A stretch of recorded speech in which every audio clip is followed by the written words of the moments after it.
What's going on, everybody? Welcome back to Degenerate Candlesticks. This week was by far one of the most intense trading weeks I've had, and hopefully you can learn from my mistakes. I took trades on Monday, Tuesday, and Wednesday, and Tuesday was insane. But let's start the week off with Monday and talk about LIFW. Unfortunately, LIFW wasn't very exciting, and it was trading around the $9 mark, which is a little high for my target price, so I was only able to get 50 shares at $9.27 per share. I held on for about 11 seconds and ended up selling at $9.32, netting me roughly about $3. Oh my God! Wow! At this rate, it will take me 111,111 weeks to reach $1 million. And that's just not going to work for me. If I would have held the stock all day, I could have made more money, but that time frame is just too risky for me. Tuesday then rolls around, and I end up waking up early so I can scan the charts pre-market and get a good idea of what was going to pop. It became clear to me that PXMD was going to be huge. I don't know what it was, but there was just this little voice in the back of my head saying I needed to get in on this. Just do it! And so I did. I tried buying 100 shares at $6.13 per share, and my order was rejected immediately. What? What the f?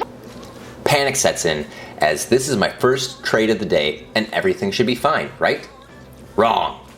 I check my balance on the Thinkorswim platform and everything looks good. I look back at the charts and I can see PXMD is surging.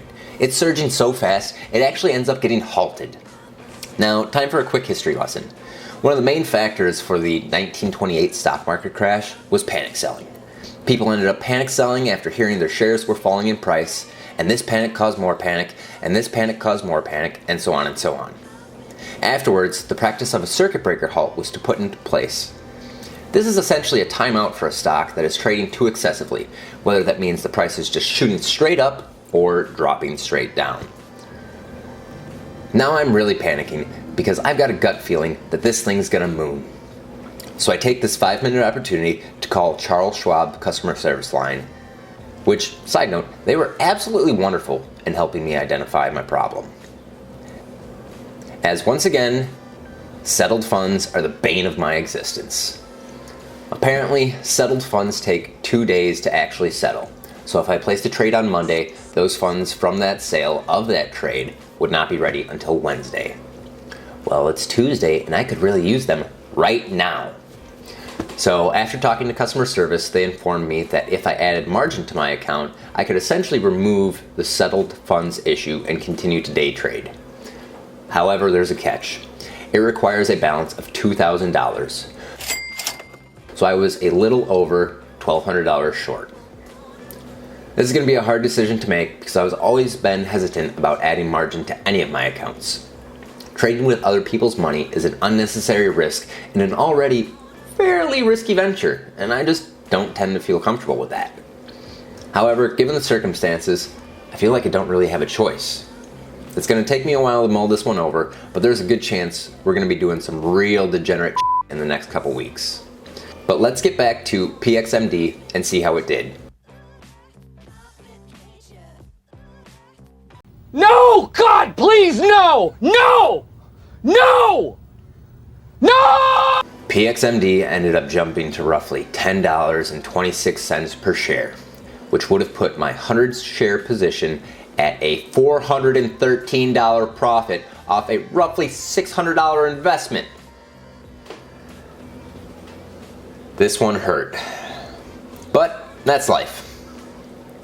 One positive note was, while talking to the customer service people, they were able to inform me that they were able to put in a request to get my account restriction lifted.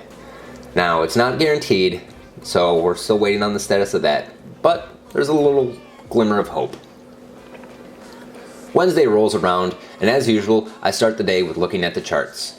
I notice that once again, LIFW is making some moves. It's priced in at around $5, and I'm looking for a good opportunity to get in. Unfortunately, I missed the opportunity as it shoots past my target price, and ends up going all the way up to roughly like $8 a share. Now I'm not going to be able to trade this one, unfortunately. I could have taken a smaller position size and gotten some of the profit, but I'm just going to chalk this one up as a missed opportunity. The next stock to catch my eye was Blade.